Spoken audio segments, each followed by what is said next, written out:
ನಮಸ್ಕಾರ ಸ್ನೇಹಿತರೆ, ಇಂದು ಮತ್ತೊಂದು ಕೌಟುಂಬಿಕ ಕಥೆಗೆ ನಾನು ನಿಮ್ಮನ್ನು ಸ್ವಾಗತಿಸುತ್ತಿದ್ದೇನೆ. ಇಂದಿನ ಕಥೆ ಹೀಗಿದೆ.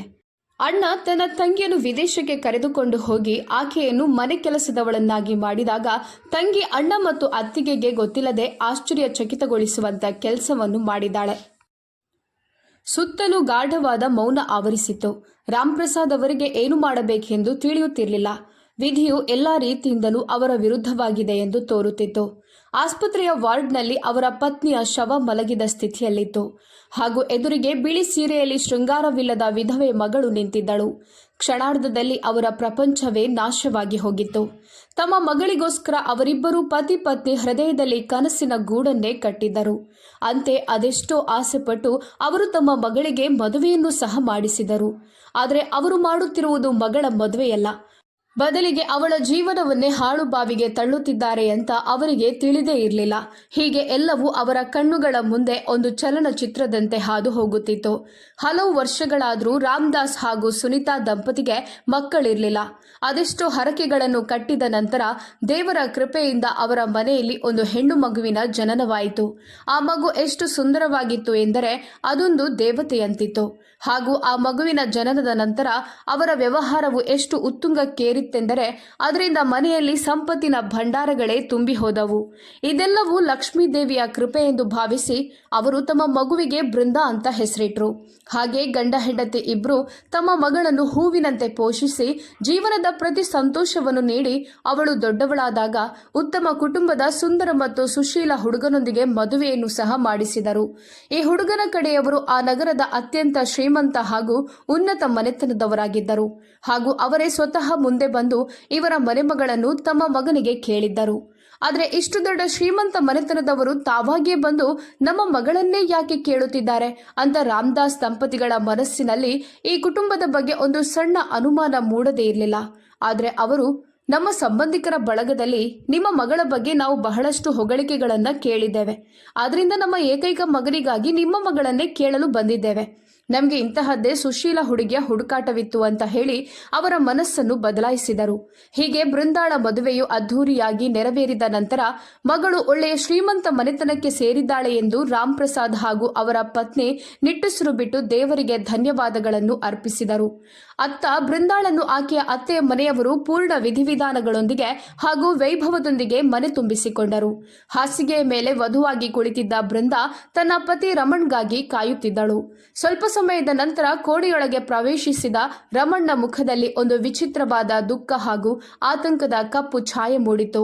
ಅವನ ಆ ಸ್ಥಿತಿಯನ್ನು ನೋಡಿದ ಬೃಂದಾ ಏನಾದರೂ ಕೇಳುವ ಮೊದಲೇ ರಮಣ್ ಅವಳಲ್ಲಿ, ಬಹುಶಃ ನಾನು ಈ ಜಗತ್ತಿನ ಮೊದಲ ಪತಿಯಾಗಿರ್ಬೋದು, ತನ್ನ ಹೆಂಡತಿಗೆ ಮದುವೆಯ ಮೊದಲ ರಾತ್ರಿಯಂದು ಇಂತಹ ಉಡುಗೊರೆಯನ್ನು ನೀಡುವವನು ಎಂದಾಗ ಬೃಂದಾಳಿಗೆ ಅವನ ಮಾತು ಅರ್ಥವಾಗಲಿಲ್ಲ. ಅವಳು ತನ್ನ ಪ್ರಶ್ನಾರ್ಥಕ ನೋಟವನ್ನು ರಮಣ್ ಕಡೆಗೆ ಬೀರಿದಳು. ಅವಳು ತನ್ನನ್ನು ಹಾಗೆ ನೋಡುತ್ತಿರುವುದನ್ನು ಕಂಡ ರಮಣ್, ನೋಡು ಬೃಂದಾ, ನಾನು ನಿನ್ನನ್ನು ಮೋಸದ ಬಲೆಯಲ್ಲಿಡಲು ಬಯಸೋದಿಲ್ಲ. ನನ್ನ ತಂದೆ ನಿಮ್ಮೆಲ್ಲರಿಗೂ ದೊಡ್ಡ ಮೋಸವನ್ನೇ ಮಾಡಿದ್ದಾರೆ. ಅದೇನೆಂದರೆ ನನಗೆ ಶ್ವಾಸಕೋಶದ ಕ್ಯಾನ್ಸರ್ ಇದೆ. ಅದು ಕೂಡ 4ನೇ ಹಂತದಲ್ಲಿದೆ. ಮೊದಲು ಈ ಕಾಯಿಲೆ ಯಾವುದೇ ವೈದ್ಯರ ಕೈಗೆ ಸಿಕ್ಕಿರಲಿಲ್ಲ. ಆಮೇಲೆ ಈ ಕಾಯಿಲೆಯ ಬಗ್ಗೆ ತಿಳಿದಾಗ ತುಂಬ ತಡವಾಗಿತ್ತು. ಅದಲ್ಲದೆ ನಾನು ನನ್ನ ಹೆತ್ತವರ ಏಕೈಕ ಮಗನಾಗಿರೋದ್ರಿಂದ ನನಗೆ ವಂಶೋದ್ಧಾರಕ ಹುಟ್ಟಲಿ ಎಂಬ ಕಾರಣಕ್ಕಾಗಿ ಈ ಮದುವೆಯನ್ನು ಮಾಡಿಸಿದ್ದಾರೆ. ಹಾಗೆ ನನ್ನ ಹೆಂಡತಿಯಾಗಿ ಬಂದವಳು ಈ 2-4 ತಿಂಗಳಲ್ಲಿ ಗರ್ಭಿಣಿಯಾದರೆ ಆ ಮಗುವಿನಿಂದ ಅವರ ವಂಶ ಮುಂದುವರಿಯುತ್ತದೆ ಎಂಬುದು ಅವರ ಆಸೆ. ಅದಕ್ಕೋಸ್ಕರ ಈ ಸುಳ್ಳನ್ನು ಮುಚ್ಚಿಟ್ಟು ಬಲವಂತವಾಗಿ ನನ್ನ ಮದುವೆ ಮಾಡಿಸಿದ್ದಾರೆ ಅಂತ ಹೇಳುತ್ತಿದ್ದಂತೆ ರಮಣ್ ಅಳಲು ಪ್ರಾರಂಭಿಸಿದ್ದ. ಅವನ ಮಾತು ಕೇಳಿ ಬೃಂದಾ ದಿಗ್ಭ್ರಮೆಗೊಂಡಿದ್ದಳು. ನಿಜವಾಗಿಯೂ ಮದುವೆಯ ಮೊದಲ ರಾತ್ರಿಯಂದು ಯಾವ ಪತಿಯೂ ತನ್ನ ಹೆಂಡತಿಗೆ ತನ್ನ ಸಾವಿನ ಬಗ್ಗೆ ಹೇಳಿರ್ಲಿಕ್ಕಿಲ್ಲ. ಆದರೆ ಈಗ ಎಲ್ಲವೂ ಕೈಮೀರಿದ ಮೇಲೆ ಏನೂ ಮಾಡಲು ಸಾಧ್ಯವಿರಲಿಲ್ಲ. ಮದುವೆಯಂತೂ ಆಗಿ ಹೋಗಿತ್ತು. ಆ ದೇವರ ಕೃಪೆಯಿಂದ ಬಹುಶಃ ರಮಣ್ ಗುಣಮುಖನಾಗಲೂ ಬಹುದು.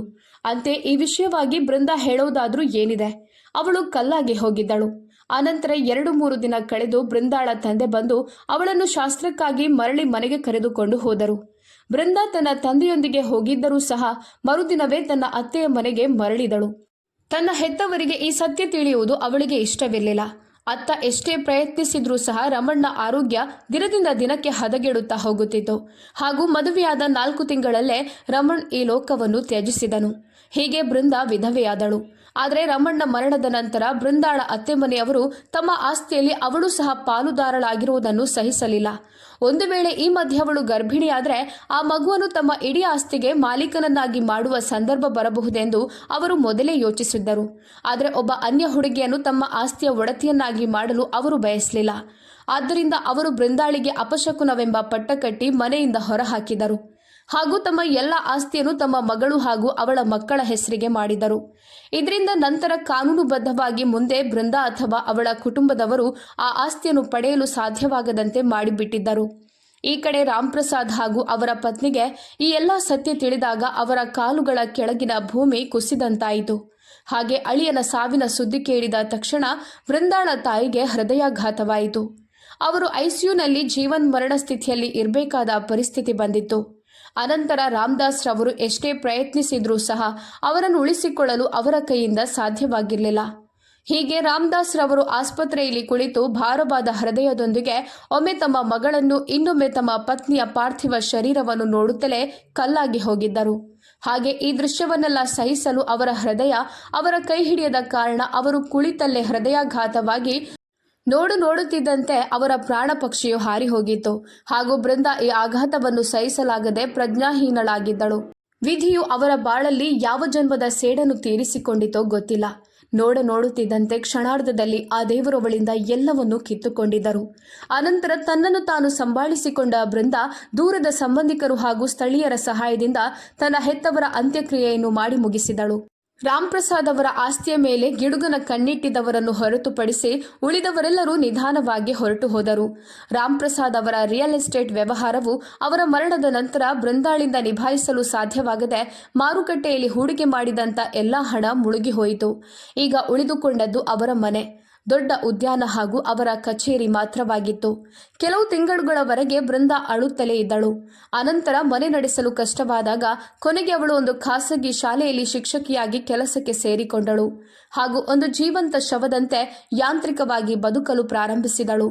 ಇದೇ ವೇಳೆ ಒಂದು ದಿನ ಇದ್ದಕ್ಕಿದ್ದಂತೆ ಅವಳ ಚಿಕ್ಕಮ್ಮನ ಮಗ ಗೌರವ್ ಅವಳನ್ನು ಭೇಟಿಯಾಗಲೆಂದು ಅವಳ ಮನೆಗೆ ಬಂದಿದ್ದ. ಬಾಲ್ಯದಿಂದಲೂ ಅವಳೊಂದಿಗೆ ಅವನಿಗೆ ಉತ್ತಮ ಸಂಬಂಧವಿತ್ತು. ಇಬ್ಬರ ನಡುವೆ ಅಣ್ಣ ತಂಗಿ ಎಂಬ ಪ್ರೀತಿ ಇತ್ತು. ದೊಡ್ಡವನಾದ ಮೇಲೆ ತನ್ನ ವಿದ್ಯಾಭ್ಯಾಸವನ್ನು ಪೂರ್ತಿಗೊಳಿಸಿದ ಗೌರವ್ ತನ್ನ ಭವಿಷ್ಯವನ್ನು ಹುಡುಕಿಕೊಂಡು ವಿದೇಶಕ್ಕೆ ಹೋದ ಹಾಗೂ ಅಲ್ಲೇ ನೆಲೆಸಿದ. ಈಗ ಇಷ್ಟು ವರ್ಷಗಳ ನಂತರ ಅವನನ್ನು ನೋಡಿದ ಬೃಂದಾ ಅಚ್ಚರಿಗೊಂಡಿದ್ದಳು. ಇಷ್ಟು ದೊಡ್ಡ ಜಗತ್ತಿನಲ್ಲಿ ತನ್ನ ಬಗ್ಗೆ ಕಾಳಜಿ ವಹಿಸಲು ಯಾರಾದರೂ ಇದ್ದಾರಲ್ಲ ಅಂತ ಅವನಿಗಿರುವ ತನ್ನ ಮೇಲಿನ ಪ್ರೀತಿ ಹಾಗೂ ವಾತ್ಸಲ್ಯವನ್ನು ನೋಡಿ ಸಂತೋಷಗೊಂಡಳು. ಹಾಗೆ ಗೌರವ್ ಬೃಂದಾಳನ್ನು ಸಂತೋಷವಾಗಿರಿಸಲು ತನ್ನ ಕೈಲಾದಷ್ಟು ಪ್ರಯತ್ನ ಮಾಡುತ್ತಲೇ ಇದ್ದ. ಆದರೆ ಎಷ್ಟು ದಿನಗಳವರೆಗೆ? ಅವನು ಮತ್ತೆ ಹಿಂದಿರುಗಿ ಹೋಗಲೇಬೇಕಾಗಿತ್ತು. ಹಾಗಾಗಿ ಒಂದು ದಿನ ರಾತ್ರಿಯ ಊಟದ ಸಮಯದಲ್ಲಿ ಗೌರವ್ ಬೃಂದಾಳೊಂದಿಗೆ, ನೋಡು ಬೃಂದಾ, ಈಗ ಚಿಕ್ಕಪ್ಪ ಇಲ್ಲ. ಇಷ್ಟು ದೊಡ್ಡ ಜಗತ್ತಿನಲ್ಲಿ ನೀನು ಒಬ್ಳೆ ಹೇಗೆ ಇರ್ತಿ? ನೀನು ಮತ್ತೆ ನಿನ್ನ ಸಂಸಾರ ಕಟ್ಟಿಕೊಳ್ಳುವ ಬಗ್ಗೆ ಯೋಚಿಸಲೇಬೇಕು ಅಂತ ನನಗನ್ನಿಸ್ತಿದೆ. ಅದಕ್ಕೋಸ್ಕರ ನೀನು ಇದರ ಬಗ್ಗೆ ಒಮ್ಮೆ ಯೋಚಿಸು ಅಂತ ಹೇಳುತ್ತಾನೆ. ಆಗ ಬೃಂದಾ, ಹಾಗೆಂದು ಆಗೋದಿಲ್ಲ ಗೌರವ್. ಇಷ್ಟು ದೊಡ್ಡ ಮೋಸಗಳನ್ನು ಅನುಭವಿಸಿದ ನಂತರ ಈಗ ಜಗತ್ತಿನ ಪ್ರತಿಯೊಂದು ಸಂಬಂಧದ ಮೇಲಿನ ನನ್ನ ನಂಬಿಕೆ ಕಳೆದು ಹೋಗಿದೆ. ನಾನು ಬದುಕಿರುವವರೆಗೂ ಒಬ್ಳೇ ಇರುತ್ತೇನೆ. ಇರಲು ಮನೆ ಇದೆ ಹಾಗೂ ಜೀವನೋಪಾಯಕ್ಕೆ ಅಂತ ಕೆಲಸ ಮಾಡ್ತಿದ್ದೇನೆ. ಅಷ್ಟು ಸಾಕು ನನಗೆ ಎಂದು ನೀರಸವಾಗಿ ಉತ್ತರಿಸುತ್ತಾಳೆ. ಆ ಕ್ಷಣ ಅವಳಿಂದ ಬಂದಂಥ ಆ ಉತ್ತರವನ್ನು ಕೇಳಿಸಿಕೊಂಡ ಗೌರವ್, ಎಷ್ಟು ದಿನಗಳವರೆಗೆ ಬೃಂದಾ? ಎಷ್ಟು ದಿನಗಳವರೆಗೆ ನೀನು ಶಾಲೆಯಲ್ಲಿ ಶಿಕ್ಷಕಿಯಾಗಿ ಕೆಲಸ ಮಾಡಬಲ್ಲೆ? ಅದೂ ಅಲ್ಲದೆ ನಮ್ಮ ದೇಹ ಎಂದಾದರೂ ದಣಿಯುತ್ತದೆ, ಆಗ ಏನು ಮಾಡುತ್ತಿ ಎಂದು ಅವನವಳ ಮನವೊಲಿಸಲು ಪ್ರಯತ್ನಿಸುತ್ತಿದ್ದಂತೆಯೇ ಬೃಂದಾ, ನೋಡೋಣ ಗೌರವ್, ಈಗ ತಡರಾತ್ರಿಯಾಗಿದೆ, ನೀನು ಹೋಗಿ ಮಲಗು ಎಂದು ಹೇಳಿ ಆ ಕ್ಷಣಕ್ಕೆ ಅವನನ್ನು ಸುಮ್ಮನಾಗಿಸುತ್ತಾಳೆ. ಆದರೆ ಅನಂತರ ಅವಳು ಹಾಸಿಗೆಯಲ್ಲಿ ಹೊರಳಾಡುತ್ತಾ, ಗೌರವ್ ಹೇಳಿದ್ದು ಸರಿ ತಾನೆ, ಇಷ್ಟು ದೊಡ್ಡ ಜಗತ್ತಿನಲ್ಲಿ ನಾನೊಬ್ಳೇ ಹೇಗೆ ಇರಲಿ? ಅಲ್ಲದೆ ಹೊರಗಿನ ಪ್ರಪಂಚದಲ್ಲಿ ಪ್ರತಿಯೊಬ್ಬರೂ ಅವರವರ ಲಾಭ ಪಡೆಯಲು ಕಾಯುತ್ತಿರುತ್ತಾರೆ. ಅಲ್ಲದೆ ಎಷ್ಟು ದಿನಗಳವರೆಗೆ ಅಂತ ನನ್ನನ್ನು ನಾನು ರಕ್ಷಿಸಬಲ್ಲೆ? ಇನ್ನು ಕುಟುಂಬ ಅಂತ ಹೇಳಿಕೊಳ್ಳೋದಕ್ಕೆ ನನ್ನ ಜೊತೆ ಯಾರೂ ಇಲ್ಲ. ಚಿಕ್ಕಮ್ಮನ ಈ ಒಬ್ಬ ಮಗ ಮಾತ್ರ ಇದ್ದಾನೆ. ನಾನಿನ್ನು ಮುಂದೆ ಏನು ಮಾಡಲಿ ಅಂತ ಯೋಚಿಸಿ ಅವಳ ಕಣ್ಣಿಗೆ ನಿದ್ರೆ ಯಾವಾಗ ಹತ್ತಿತ್ತೋ ಎಂಬುದು ಅವಳಿಗೇನೆ ಗೊತ್ತಾಗಲಿಲ್ಲ. ಮರುದಿನ ಗೌರವ್ ಬೃಂದಾಳ ಹತ್ತಿರ, ನಾನು ನಿನ್ನನ್ನು ಭೇಟಿಯಾಗಲು ಮಾತ್ರ ಬಂದಿದ್ದೆ, ಇನ್ನು ನಾನು ಹೊರಡಲೇಬೇಕು ಅಂತ ಹೇಳಿ ಅಲ್ಲಿಂದ ಹಿಂತಿರುಗುತ್ತಾನೆ. ಹಾಗೂ ಅವನು ಹೋದ ನಂತರವೂ ಪ್ರತಿದಿನ ಅವಳಿಗೆ ಕರೆ ಮಾಡಿ ಅವಳೊಂದಿಗೆ ಮಾತನಾಡುತ್ತಿದ್ದನಲ್ಲದೆ ತನ್ನ ಹೆಂಡತಿ ಹಾಗೂ ಮಕ್ಕಳನ್ನು ಸಹ ಅವಳ ಜೊತೆ ಮಾತನಾಡಿಸ್ತಿದ್ದ. ಇದರಿಂದಾಗಿ ನಿಧಾನವಾಗಿ ಬೃಂದಾಳ ಮನಸ್ಸು ಕೂಡ ಅಲೆದಾಡಲು ಪ್ರಾರಂಭಿಸಿತು ಹಾಗೂ ಬೃಂದಾ ರಾತ್ರಿ ಇಡೀ ತನ್ನ ಭವಿಷ್ಯದ ಬಗ್ಗೆ ಯೋಚಿಸಲು ಪ್ರಾರಂಭಿಸಿದಳು. ತನ್ನ ಜೀವನದಲ್ಲಿ ಇಷ್ಟು ಮೋಸಗಳನ್ನು ಅನುಭವಿಸಿದ ನಂತರ ಯಾರನ್ನೂ ಅಷ್ಟು ಸುಲಭವಾಗಿ ನಂಬಲು ಅವಳ ಮನಸ್ಸು ಬಯಸುತ್ತಿರಲಿಲ್ಲ. ಇಷ್ಟು ಚಿಕ್ಕ ವಯಸ್ಸಿನಲ್ಲಿ ಅಷ್ಟೊಂದು ದುಃಖಗಳನ್ನು ಅನುಭವಿಸಿದ್ದರಿಂದಾಗಿ ಹಾಗೂ ತನ್ನ ಏಕಾಂತತೆಯಿಂದಾಗಿ ಅವಳು ನಿಧಾನವಾಗಿ ಖಿನ್ನತೆಗೆ ಒಳಗಾಗಲು ಪ್ರಾರಂಭಿಸಿದ್ದಳು. ಇದರಿಂದಾಗಿ ಅವಳ ಮನಸ್ಸಿನಲ್ಲಿ ನಕಾರಾತ್ಮಕ ಭಾವನೆಗಳು ಹುಟ್ಟಿಕೊಳ್ಳುತ್ತಿದ್ದವು. ಆದರೂ ಅವಳು ತನ್ನನ್ನು ತಾನು ಸಂಭಾಳಿಸಿಕೊಂಡು ಒಂದು ದಿನ ತನ್ನ ಜೀವನದ ಬಗ್ಗೆ ದಿಟ್ಟ ನಿರ್ಧಾರವನ್ನು ತೆಗೆದುಕೊಂಡಳು. ಬೆಳಿಗ್ಗೆ ಎದ್ದ ತಕ್ಷಣ ಅವಳು ಗೌರವ್ಗೆ ಕರೆ ಮಾಡಿ, ನಾನು ನನ್ನ ಮನೆಯಲ್ಲೇ ಅನಾಥಾಶ್ರಮವನ್ನು ತೆರೆಯಲು ಬಯಸುತ್ತಿದ್ದೇನೆ. ಇದರಿಂದ ಅನಾಥ ಮಕ್ಕಳಿಗೆ ತಾಯಿಯ ಪ್ರೀತಿ ಸಿಗುತ್ತದೆ ಹಾಗೂ ನನಗೆ ಮಕ್ಕಳ ಜೊತೆಗಿನ ಒಡನಾಟದಿಂದಾಗಿ ಮನಸ್ಸಿಗೆ ಸಂತೋಷ ಹಾಗೂ ನೆಮ್ಮದಿ ಸಿಗುತ್ತದೆ ಅಂತ ಹೇಳುತ್ತಾಳೆ. ಆಗ ಗೌರವ್, ಅನಾಥಾಶ್ರಮ ತೆರೆಯುವುದು ಅಷ್ಟು ಸಾಮಾನ್ಯ ವಿಷಯ ಅಂತ ತಿಳಿದುಕೊಂಡಿದ್ದೀಯಾ ಬೃಂದಾ? ಆ ಮಕ್ಕಳ ಊಟ, ಬಟ್ಟೆ ಬರೆ ಹಾಗೂ ಅಗತ್ಯ ವಸ್ತುಗಳ ವ್ಯವಸ್ಥೆಗೆ ಏನು ಮಾಡುತ್ತಿ? ನೋಡು ಬೃಂದಾ, ನಾನು ಈಗಲೂ ಹೇಳುತ್ತಿದ್ದೇನೆ, ನೀನು ನಮ್ಮ ಬಳಿಗೆ ಬಾ. ನಾನು ನಿನ್ನ ಅಣ್ಣ ಅಲ್ವಾ? ನೀನು ಇಷ್ಟೊಂದು ಚಿಕ್ಕ ವಯಸ್ಸಿನಲ್ಲಿಯೇ ತುಂಬ ನೋವುಗಳನ್ನು ಅನುಭವಿಸಬೇಕಾಗಿ ಬಂತು ಎಂಬುದು ನಿಜ. ಹಾಗಂತ ಜೀವನದ ಮೇಲಿನ ನಂಬಿಕೆಯನ್ನು ಕಳೆದುಕೊಳ್ಬೇಡ. ಎಲ್ಲೋ ಒಂದು ಕಡೆಯಿಂದ ಆ ನಂಬಿಕೆಯನ್ನು ನೀನು ಪುನಃ ಪ್ರಾರಂಭಿಸಲೇಬೇಕು ಎಂದು ಹೇಳಿದಾಗ, ಬೃಂದಾ, ಅದು ಹೇಗೆ ಸಾಧ್ಯ ಗೌರವ್? ನಾನಲ್ಲಿಗೆ ಬಂದರೆ ಇಲ್ಲಿರುವಂಥ ಆಸ್ತಿಯ ಗತಿ ಏನು? ಉಳಿದಿರುವುದನ್ನಾದರೂ ನಾನು ಉಳಿಸಿಕೊಳ್ಳಲೇಬೇಕು ತಾನೆ. ನಾನು ಹೋದ ಮೇಲೆ ಇದು ಕೂಡ ಉಳಿಯುವುದಿಲ್ಲ. ಅದಲ್ಲದೆ ಅಮೆರಿಕಾದ ಜೀವನ ಶೈಲಿ, ಅಲ್ಲಿನ ಭಾಷೆ ಅದ್ಯಾವುದೂ ನನಗೆ ಅರ್ಥವಾಗೋದಿಲ್ಲ. ಹಾಗೂ ಅಲ್ಲಿ ಬಂದ ಮೇಲೆ ಯಾರೊಂದಿಗಾದರೂ ಮಾತನಾಡುವ ಸಂದರ್ಭ ಬಂದರೆ ಅವರೊಂದಿಗೆ ಮಾತನಾಡಲು ನನ್ನ ಇಂಗ್ಲಿಷ್ ಅಷ್ಟು ಚೆನ್ನಾಗಿಲ್ಲ ಎಂದು ಬೃಂದಾ ಗೊಂದಲದ ಧ್ವನಿಯಲ್ಲಿ ತನ್ನ ಆತಂಕವನ್ನು ಅವನ ಮುಂದೆ ವ್ಯಕ್ತಪಡಿಸುತ್ತಾಳೆ. ಆಗ ಆ ಕಡೆಯಿಂದ ಗೌರವ್, ಬೃಂದಾ, ನೀನು ಅದರ ಬಗ್ಗೆ ಚಿಂತೆ ಮಾಡಬೇಡ. ಒಂದ್ಸಲ ಒಪ್ಪಿಕೋ ಸಾಕು. ಅದರ ನಂತರ ಅದಕ್ಕೆ ಬೇಕಾದ ಎಲ್ಲ ವ್ಯವಸ್ಥೆಗಳನ್ನು ನಾನೇ ಮಾಡುತ್ತೇನೆ ಎಂದು ಭರವಸೆ ನೀಡುತ್ತಾನೆ. ಹಾಗೂ ಕೆಲವು ದಿನಗಳ ನಂತರ ಗೌರವ್ ಮತ್ತೆ ಊರಿಗೆ ಬರುತ್ತಾನೆ. ಅನಂತರ ಅವನು ಬೃಂದಾಳ ತಂದೆಯ ಹಳೆಯ ಕ್ಲರ್ಕ್ ಗೋವಿಂದನನ್ನು ಕರೆದು ಮನೆ, ಜಮೀನು ಹಾಗೂ ಕಚೇರಿಯ ಜವಾಬ್ದಾರಿಯನ್ನು ಅವರ ಕೈಗೆ ಒಪ್ಪಿಸಿ ಒಪ್ಪಂದದ ಕಾಗದದ ಮೇಲೆ ಲಿಖಿತ ಒಪ್ಪಂದವನ್ನು ಪಡೆದು ನಂತರ ಬೃಂದಾಳನ್ನು ಕರೆದುಕೊಂಡು ಅಮೆರಿಕಕ್ಕೆ ತೆರಳುತ್ತಾನೆ. ವಿಮಾನದಲ್ಲಿ ಕಿಟಕಿಯ ಹೊರಗೆ ನೋಡುತ್ತಿದ್ದ ಬೃಂದಾಗೆ ತಾನು ಬೇರೆಯೇ ಲೋಕಕ್ಕೆ ಪ್ರಯಾಣಿಸುತ್ತಿದ್ದೇನೆ ಎಂದು ಅನ್ನಿಸ್ತಿತ್ತು. ಹೀಗೆ ಬೃಂದಾ ಕೊನೆಗೂ ಗೌರವ್ ಜೊತೆ ಅಮೆರಿಕಾದಲ್ಲಿರುವ ಅವನ ಮನೆಗೆ ತಲುಪಿದಾಗ ಗೌರವ್ನ ಪತ್ನಿ ಅವಳನ್ನು ಮುಕ್ತ ಮನಸ್ಸಿನಿಂದ ಸ್ವಾಗತಿಸುತ್ತಾಳೆ. ಗೌರವ್ಗೆ 2 ಚಿಕ್ಕ ಮಕ್ಕಳು. ಅವರಿಬ್ರು ಎಷ್ಟು ಮುದ್ದಾಗಿದ್ದರು ಎಂದರೆ ಅವರನ್ನು ನೋಡಿದ ತಕ್ಷಣ ಬೃಂದಾಗೆ ಅವರನ್ನು ತನ್ನ ಎದೆಗೆ ಅಪ್ಪಿಕೊಳ್ಬೇಕು ಅಂತ ಅನ್ನಿಸ್ತು. ಹಾಗಾಗಿ ಅವಳು ಸಂತೋಷದಿಂದ ತನ್ನ ತೋಳುಗಳನ್ನು ಚಾಚಿದ ತಕ್ಷಣವೇ ತನ್ನ ಕೈಗಳನ್ನು ಹಿಂದಕ್ಕೆ ತೆಗೆದುಕೊಳ್ಳುತ್ತಾಳೆ. ಒಂದು ವೇಳೆ ಆ ಮಕ್ಕಳನ್ನು ಮುಟ್ಟೋದ್ರಿಂದ ಗೌರವ್ನ ಪತ್ನಿ ಸುನಂದಾಗೆ ಅದು ಇಷ್ಟವಾಗದಿರಬಹುದು ಎಂದು ಯೋಚಿಸಿ ಮಂಕಾಗುತ್ತಾಳೆ. ಆಗ ಇದೆಲ್ಲವನ್ನು ಗಮನಿಸಿದ ಸುನಂದ, ಅರೆ, ನೀವ್ಯಾಕೆ ಹಾಗೇನೆ ನಿಂತಿದ್ರಿ ಅಕ್ಕ?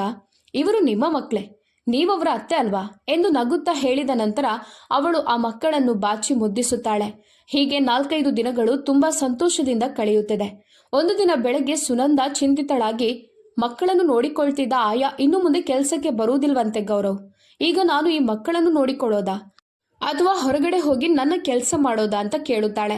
ಆಗ ಗೌರವ್, ನೀನು ನಿನ್ನ ಕೆಲಸವನ್ನು ಬಿಡ್ಬೋದು ಸುನಂದ, ಆದರೆ ನಾವಿನ್ನೂ ನಮ್ಮ ಮನೆಯ ಸಾಲವನ್ನು ತೀರಿಸಬೇಕು. ಮಕ್ಕಳ ವಿದ್ಯಾಭ್ಯಾಸ, ಅವರ ಭವಿಷ್ಯ, ಇದು ಕೇವಲ ನನ್ನ ಸಂಬಳದಿಂದ ಹೇಗೆ ಸಾಧ್ಯ ಅಂತ ತನ್ನ ಕಳವಳವನ್ನು ವ್ಯಕ್ತಪಡಿಸ್ತಾನೆ. ಆಗ ಇವೆಲ್ಲವನ್ನು ನೋಡುತ್ತಿದ್ದ ಹಾಗೂ ಕೇಳಿಸಿಕೊಳ್ಳುತ್ತಿದ್ದ ಬೃಂದಾ ಮುಂದೆ ಬಂದು ಗೌರವ್ನಲ್ಲಿ, ನೀವ್ಯಾಕೆ ಚಿಂತಿಸ್ತೀರಿ? ನಾನು ಇಡೀ ದಿನ ಮನೆಯಲ್ಲೇ ಇರ್ತೇನಲ್ವಾ? ನಾನೇ ಮಕ್ಕಳನ್ನು ನೋಡಿಕೊಳ್ಳುತ್ತೇನೆ. ಸುನಂದ ತನ್ನ ಕೆಲಸವನ್ನು ಬಿಡುವ ಅಗತ್ಯವಿಲ್ಲ ಅಂತ ಹೇಳುತ್ತಾಳೆ. ಆಗ ಸುನಂದ ತಕ್ಷಣವೇ ಬೃಂದಾಳನ್ನು ಅಪ್ಪಿಕೊಂಡು, ನೀವು ನಮ್ಮ ತಲೆಯ ದೊಡ್ಡ ಭಾರವನ್ನೇ ಇಳಿಸಿದ್ದೀರಿ ಅಕ್ಕ. ನೀವಿವತ್ತು ಇಲ್ಲದಿರ್ತಿದ್ರೆ ನಮ್ಮ ಪರಿಸ್ಥಿತಿ ಅದೇನಾಗ್ತಿತ್ತೋ ಏನೋ ಅಂತ ಮರುಗಿದಳು. ಆ ದಿನದ ನಂತರ ಅವರ 2 ಮಕ್ಕಳ ಜವಾಬ್ದಾರಿ ಬೃಂದಾಳ ಮೇಲೆ ಬಿದ್ದಿತು. ಬೃಂದಾ ಆ ಮಕ್ಕಳನ್ನು ಸಂತೋಷದಿಂದ ಸ್ನಾನ ಮಾಡಿಸುವುದರಿಂದ ಹಿಡಿದು ಊಟ ಮಾಡಿಸಿ ಮಲಗಿಸುವವರೆಗಿನ ಎಲ್ಲ ಜವಾಬ್ದಾರಿಯನ್ನು ತೆಗೆದುಕೊಳ್ಳುತ್ತಾಳೆ. ಒಂದು ವೇಳೆ ಸುನಂದ ಹಾಗೂ ಗೌರವ್ ಕಚೇರಿಯಿಂದ ಹಿಂತಿರುಗಲು ತಡವಾದರೆ ಅವಳೇ ಅಡುಗೆಯ ಕೆಲಸವನ್ನು ಮಾಡಿ ಮುಗಿಸುತ್ತಿದ್ದಳು. ಆಗೆಲ್ಲ ಅವರು, ನೀವು ಎಷ್ಟು ಅದ್ಭುತವಾದ ಅಡುಗೆ ಮಾಡಿದ್ದೀರಿ ಅಕ್ಕ, ನಿಜವಾಗಿಯೂ ನಿಮ್ಮ ಕೈಗಳಲ್ಲಿ ಮಾಂತ್ರಿಕ ಶಕ್ತಿ ಇದೆ. ಇಷ್ಟು ವರ್ಷಗಳ ನಂತರ ನಾವು ಮೊದಲ ಬಾರಿ ಇಂಥ ಊಟವನ್ನು ಮಾಡುತ್ತಿದ್ದೇವೆ ಎಂದು ಸುನಂದ ಬೃಂದಾಳನ್ನು ಹೊಗಳುತ್ತಿದ್ದಳು. ನಾನು ಮಾಡಿದ ಅಡುಗೆ ನಿಮಗೆ ಇಷ್ಟವಾಯಿತೆನ್ನೋದು ನನಗೆ ತುಂಬಾ ಸಂತೋಷದ ವಿಷಯ. ನಿಮಗೆ ಬೇಸರವಾಗದಿದ್ರೆ ನಾನೇ ಪ್ರತಿದಿನ ಅಡುಗೆ ಮಾಡಿಡುತ್ತೇನೆ ಎಂದು ಅವಳು ಹೇಳಿದಾಗ ಗೌರವ್, ನಿನ್ನ ಈ ಮಾತಿನಿಂದ ನಮಗೆ ಲಾಟ್ರಿ ಹೊಡೆದಂತಾಗಿದೆ. ಇನ್ನು ನಮಗೆ ಪ್ರತಿದಿನ ನಿನ್ನ ಕೈಯಿಂದ ಮಾಡಿದ ರುಚಿಕರವಾದ ಊಟ ಸಿಗುತ್ತದೆ ಎಂಬುದು ಖಚಿತ. ನಾನು ತುಂಬಾ ಅದೃಷ್ಟಶಾಲಿ ಬೃಂದಾ, ನಿನ್ನಂಥ ತಂಗಿ ಪಡೆದದ್ದಕ್ಕೆ ಎಂದು ಅವಳ ಬೆನ್ನು ತಟ್ಟಿ ಶ್ಲಾಘಿಸುತ್ತಾನೆ. ಹೀಗೆ 1 ವರ್ಷ ಹೇಗೆ ಕಳೆದು ಹೋಯಿತು ಅಂತ ಗೊತ್ತಾಗ್ಲೇ ಇಲ್ಲ. ಬೃಂದ ಇಡೀ ಮನೆಯನ್ನು ಈಗ ಒಬ್ಳೇ ನಿಭಾಯಿಸಿದ್ದಳು. ತನ್ನ ಜೀವನವು ಯಾರಿಗಾದರೂ ಈ ಮೂಲಕವಾಗಿ ಉಪಯೋಗಕ್ಕೆ ಬಂದಿದೆ ಎಂದು ಅವಳಿಗೂ ಸಂತೋಷವಾಗುತ್ತಿತ್ತು. ಇಲ್ಲಿ ಎಲ್ಲರೂ ಸಂತೋಷವಾಗಿದ್ದರು ಹಾಗೂ ಎಲ್ಲರೂ ಅವಳನ್ನು ತುಂಬಾ ಪ್ರೀತಿಸುತ್ತಿದ್ದರು. ಮುಂದಿನ ಕೆಲವು ದಿನಗಳಲ್ಲಿ ಬೃಂದಾಳ ತಂದೆ ತಾಯಿಯ ಪುಣ್ಯತಿಥಿ ಇತ್ತು. ಹಾಗಾಗಿ ಅವಳು ಗೌರವ್ನಲ್ಲಿ ಇಲ್ಲಿ ಯಾರಾದರೂ ಪುರೋಹಿತರು ಸಿಕ್ಕರೆ ತನ್ನ ತಂದೆಯ ಶ್ರಾದ್ದಕ್ಕೆ ಪೂಜೆ ಮಾಡಿಸಲು ಬಯಸೋದಾಗಿ ತನ್ನ ಆಸೆಯನ್ನು ವ್ಯಕ್ತಪಡಿಸಿದ್ಲು. ಆದರೆ ಅದರ ಬಗ್ಗೆ ಆಸಕ್ತಿ ತೋರಿಸದ ಗೌರವ್, ಇಲ್ಲಿ ಯಾವುದೇ ಭಾರತೀಯ ಪುರೋಹಿತರು ಸಿಗೋದು ಅಸಾಧ್ಯವಾದ ಮಾತು. ನೀನು ನಿನ್ನ ತಂದೆ ತಾಯಿಯನ್ನು ಮನಸ್ಸಿನಲ್ಲೇ ನೆನಪಿಸಿಕೊಂಡು ನಮಸ್ಕರಿಸು. ಹೆಚ್ಚಂದ್ರೆ ತೋಟದಿಂದ ಹೂವಿನ ಗುಚ್ಛವನ್ನು ಮಾಡಿ ನಿನ್ನ ಹೆತ್ತವರ ಭಾವಚಿತ್ರಕ್ಕೆ ಅರ್ಪಿಸು. ಅಷ್ಟು ಸಾಕು ಬೃಂದ. ಈಗ ನಮಗೆ ಆಫೀಸ್ಗೆ ಹೋಗಲು ತಡವಾಗ್ತಿದೆ. ಆದ್ದರಿಂದ ನೀನು ಮನೆ ಹಾಗೂ ಮಕ್ಕಳನ್ನು ಚೆನ್ನಾಗಿ ನೋಡ್ಕೊ.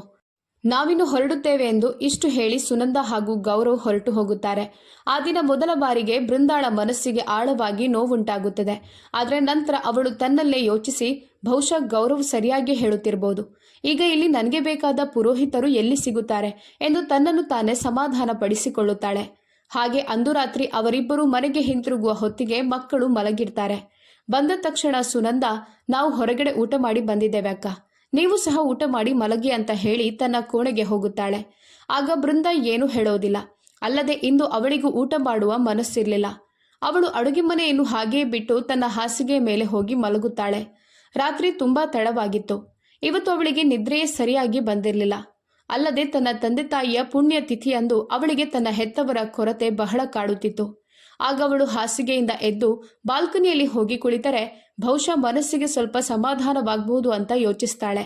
ಹಾಗೂ ಅದರಂತೆಯೇ ತನ್ನ ಕೋಣೆಯಿಂದ ಹೊರಬಂದು ಬಾಲ್ಕನಿಯ ಕಡೆಗೆ ಹೋಗುತ್ತಿರುವ ಸಮಯದಲ್ಲಿ ಅವಳಿಗೆ ಇಚ್ಛೆ ಇಲ್ಲದಿದ್ದರೂ ಅವಳ ಹೆಜ್ಜೆಗಳು ಗೌರವ್ನ ಕೋಣೆಯ ಬಾಗಿಲ ಬಳಿ ಹೋಗಿ ನಿಲ್ಲುತ್ತದೆ.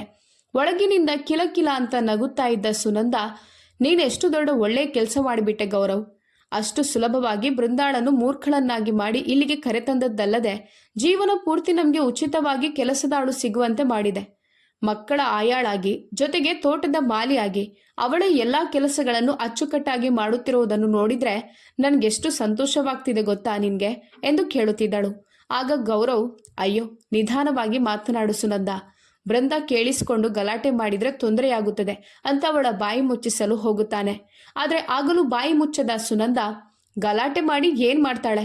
ಅವಳ ವೀಸಾ, ಪಾಸ್ಪೋರ್ಟ್ ಎಲ್ಲವೂ ನಿನ್ನ ಬಳಿ ಇದೆ ತಾನೆ. ಅಲ್ಲದೆ ಇಲ್ಲಿನ ಸುತ್ತಮುತ್ತಲಿನ ಜನರೊಂದಿಗೂ ಅವಳಿಗೆ ಯಾವುದೇ ಸಂಪರ್ಕವಿಲ್ಲ.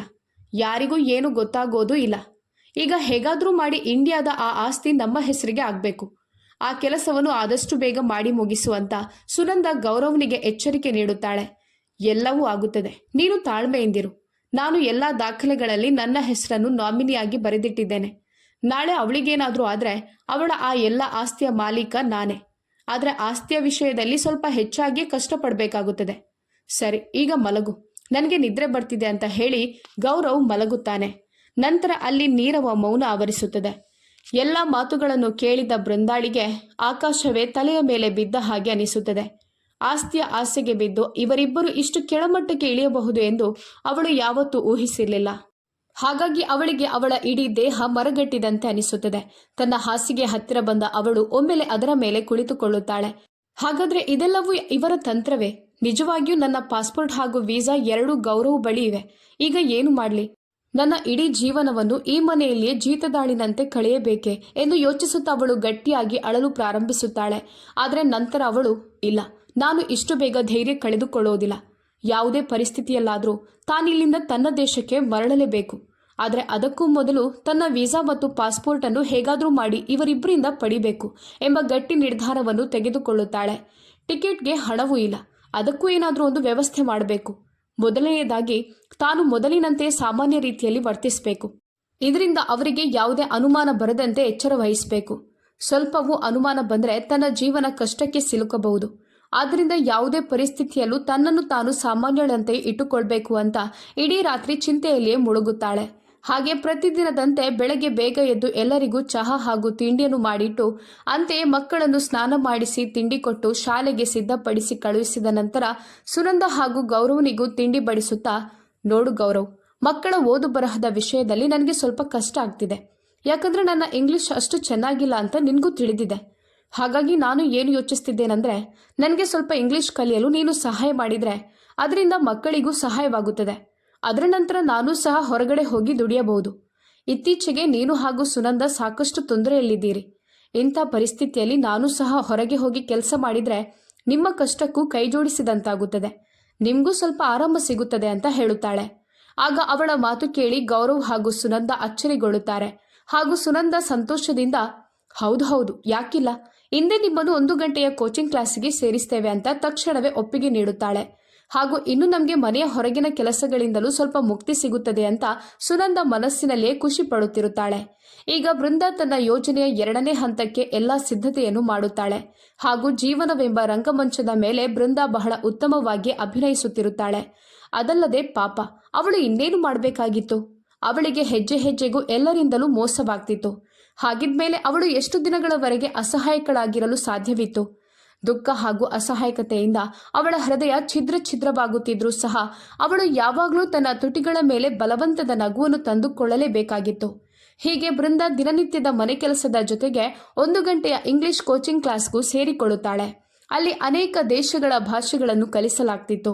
ಅಲ್ಲಿ ಎಲ್ಲರೂ ಅಪರಿಚಿತರಾಗಿದ್ದರು. ಆದರೆ ನಿಧಾನವಾಗಿ ಒಬ್ಬರನ್ನೊಬ್ಬರು ಅರ್ಥ ಮಾಡಿಕೊಳ್ಳಲು ಪ್ರಾರಂಭಿಸಿದರು. ಎಲ್ಲರೂ ಪರಸ್ಪರ ಬೆರೆತು ನಿಧಾನವಾಗಿ ಸ್ವಲ್ಪ ಸನ್ನೆಗಳಲ್ಲಿ ಹಾಗೂ ಸ್ವಲ್ಪ ತಮ್ಮ ಭಾಷೆಗಳಲ್ಲಿ ಮಾತನಾಡಲು ಪ್ರಾರಂಭಿಸಿದ್ದರು. ಅಲ್ಲೇ ಓದುತ್ತಿದ್ದ ಒಬ್ಬ ಹುಡುಗ ಜಾನ್ ಹಾಗೂ ಬೃಂದಾ ಇಬ್ಬರು ಸ್ನೇಹಿತರಾದರು. ನಿಧಾನವಾಗಿ ಜಾನ್ ಬೃಂದಾಳ ನಗುಮುಖದ ಹಿಂದೆ ಇರುವ ಕರಾಳ ಸತ್ಯವನ್ನು ತಿಳಿಯಲು ಬಯಸ್ತಿದ್ದ. ಆದರೆ ಬೃಂದಾ ಅವನಿಗೆ ಏನನ್ನೂ ಹೇಳುತ್ತಿರಲಿಲ್ಲ.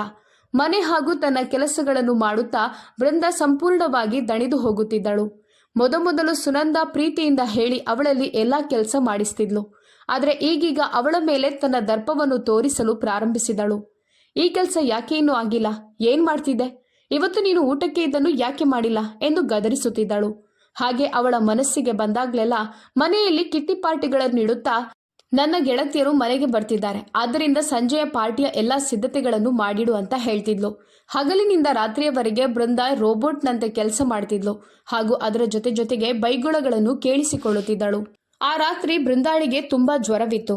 ಇಡೀ ದೇಹ ನೋಯುತ್ತಿತ್ತು. ಆದ್ದರಿಂದ ಬೆಳಗ್ಗೆ ಬೇಗ ಎದ್ದೇಳಲು ಅವಳಿಂದ ಸಾಧ್ಯವಾಗಿರಲಿಲ್ಲ. ಹಾಗಾಗಿ ಅವರ ಮಕ್ಕಳ ಸ್ಕೂಲ್ ಬಸ್ ತಪ್ಪಿ ಹೋಯಿತು. ಅವಳ ಸ್ಥಿತಿಯನ್ನು ನೋಡದೆ ಸುನಂದ ಅವಳ ಮೇಲೆ ರಾಕ್ಷಸಿಯಂತೆ ಎರಗಿದ್ದಳು. ನಿನ್ನೂರಲ್ಲಿ ನಿನ್ನನ್ನು ಕೇಳುವವರು ಯಾರೂ ಇರಲಿಲ್ಲ ಬೃಂದಾ. ನಾವು ನಿನ್ನನ್ನು ಇಲ್ಲಿಗೆ ಕರೆತಂದು ರಾಣಿಯಂತೆ ಇಟ್ಟಿದ್ದೇವೆ. ಆದರೂ ನಿನಗೆ ಎಷ್ಟೊಂದು ಅಹಂಕಾರ. ನಿನ್ನಿಂದಾಗಿ ಮಕ್ಕಳ ಬಸ್ ಸಹ ತಪ್ಪಿ ಹೋಯಿತು. ಇದೇನಿದು ನಿನ್ನ ಹೊಸ ನಾಟಕ ಅಂತೆಲ್ಲ ಇಲ್ಲಸಲ್ಲದ ಮಾತುಗಳನ್ನೆಲ್ಲ ಹೇಳುತ್ತಿದ್ದಳು. ಆಗ ಗೌರವ್ ತಕ್ಷಣವೇ ಬಂದು ಪರಿಸ್ಥಿತಿಯನ್ನು ನಿಭಾಯಿಸಿ ಸುನಂದಾಳನ್ನು ಒಳಗೆ ಕೋಣೆಗೆ ಕರೆದುಕೊಂಡು ಹೋಗಿ, ನೀನು ಇದೇ ರೀತಿ ಬೃಂದಾಳ ಜೊತೆ ವರ್ತಿಸಿದ್ರೆ ಮುಂದೆ ಏನಾಗುತ್ತದೆಯೋ ನನಗೆ ಗೊತ್ತಿಲ್ಲ. ಆದರೆ ಈ ಮನೆಯಿಂದ ಅವಳು ಮಾತ್ರ ಖಂಡಿತವಾಗ್ಲೂ ಓಡಿ ಹೋಗುತ್ತಾಳೆ. ನೀನು ಸ್ವಲ್ಪ ತಣ್ಣನೆಯ ಮನಸ್ಸಿನಿಂದ ಕುಳಿತು ಯಾಕೆ ಯೋಚಿಸಬಾರ್ದು ಸುನಂದ? ಇದು ನಮಗೆ ಚಿನ್ನದ ಮೊಟ್ಟೆ ಇಡುವ ಕೋಳಿ. ಅದಕ್ಕೋಸ್ಕರ ಸ್ವಲ್ಪ ಸಮಯ ನಿನ್ನ ಕೋಪವನ್ನು ನಿಯಂತ್ರಣದಲ್ಲಿ ಇಡು ಅಂತ ಎಚ್ಚರಿಸ್ತಾನೆ. ಬೃಂದಾ ಎಲ್ಲವನ್ನೂ ಅರ್ಥ ಮಾಡಿಕೊಳ್ಳುತ್ತಿದ್ದಳು ಹಾಗೂ ಕೇಳಿಸಿಕೊಳ್ಳುತ್ತಿದ್ದಳು. ಆದರೆ ತನ್ನ ಪರಿಸ್ಥಿತಿಯ ಮುಂದೆ ಅಸಹಾಯಕಳಾಗಿದ್ದಳು.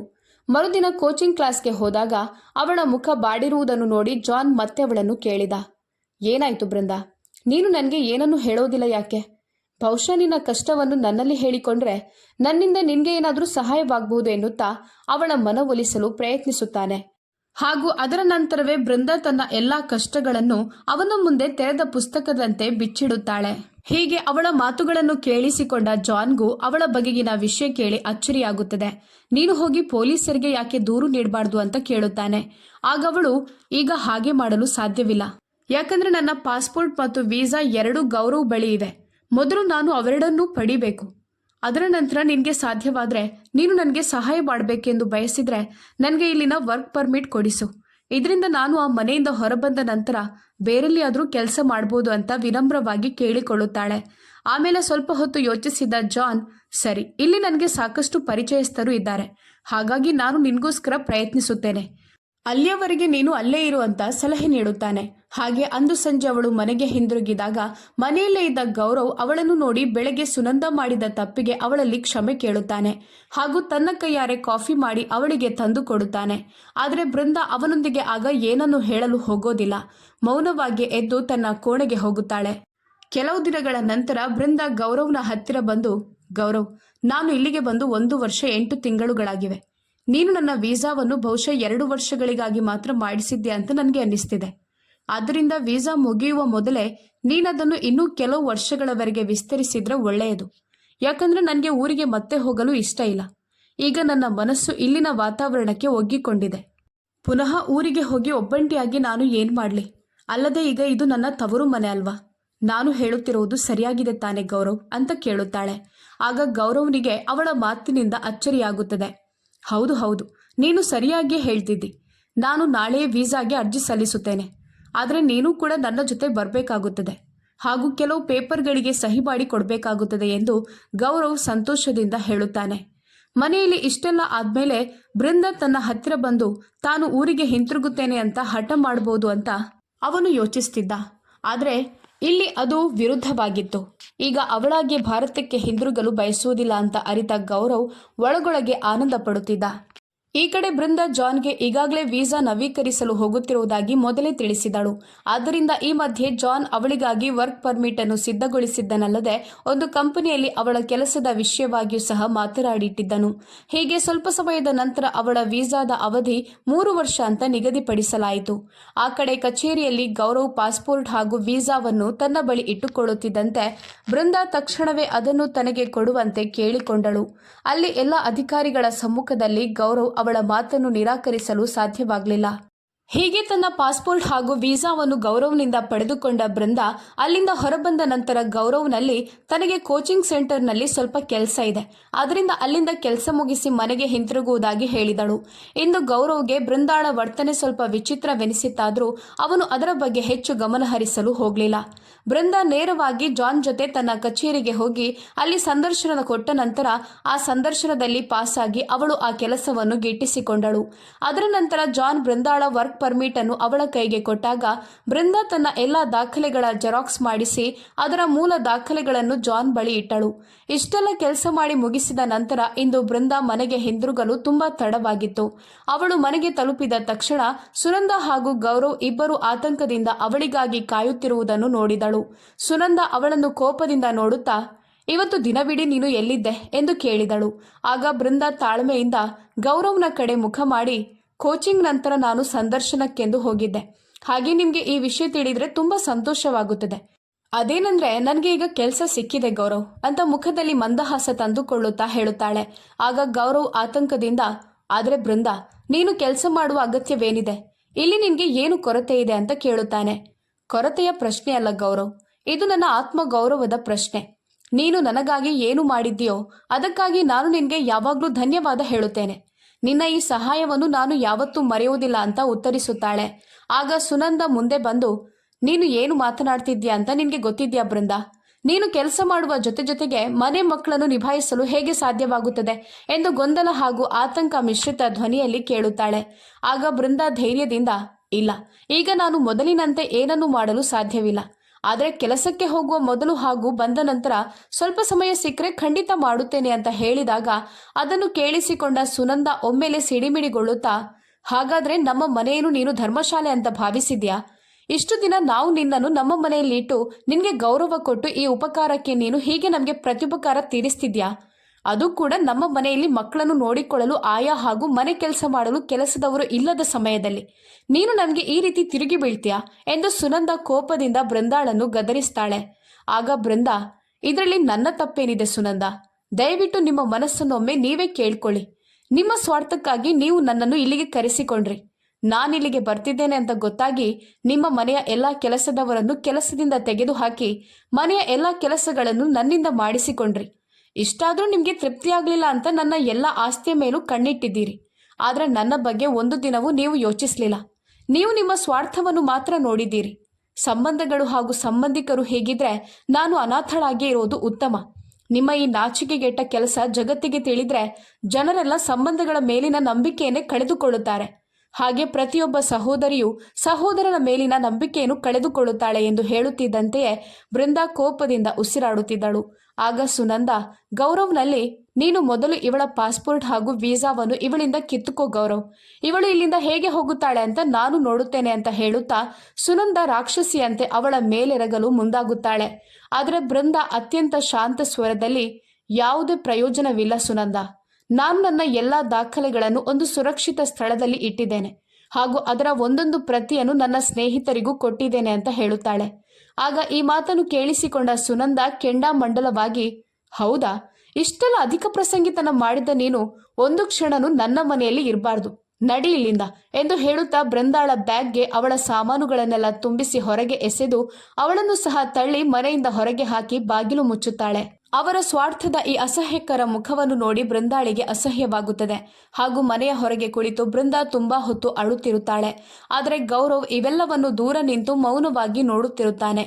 ಸ್ವಲ್ಪ ಸಮಯದ ನಂತರ ಬೃಂದಾಳ ಮನಸ್ಸು ಸ್ವಲ್ಪ ಹಗುರವಾದ ಮೇಲೆ ಅವಳು ಜಾನ್ಗೆ ಫೋನ್ ಮಾಡಿ ಎಲ್ಲಿಯಾದರೂ ತನ್ನ ವಾಸಕ್ಕೆ ವ್ಯವಸ್ಥೆ ಮಾಡಿಕೊಡುವಂತೆ ಕೇಳಿಕೊಂಡಾಗ ಅವನು ಅವಳನ್ನು ಒಂದು ಗೆಸ್ಟ್ ಹೌಸ್ಗೆ ಕರೆದುಕೊಂಡು ಹೋಗಿ ಅಲ್ಲಿ ಕೆಲವು ದಿನಗಳ ಕಾಲ ತಂಗಲು ಅವಕಾಶ ಮಾಡಿಕೊಡುತ್ತಾನೆ. ಆಮೇಲೆ ಜಾನ್ ಅವಳಿಗೋಸ್ಕರ ಒಂದು ಬಾಡಿಗೆ ಕೊಠಡಿಯನ್ನು ಹುಡುಕಿಕೊಟ್ಟು ಅವಳು ಅಲ್ಲೇ ನೆಲೆಸುವಂತೆ ಮಾಡಿ ಎಲ್ಲಾ ರೀತಿಯಿಂದಲೂ ಅವಳಿಗೆ ಸಹಾಯ ಮಾಡುತ್ತಾನೆ.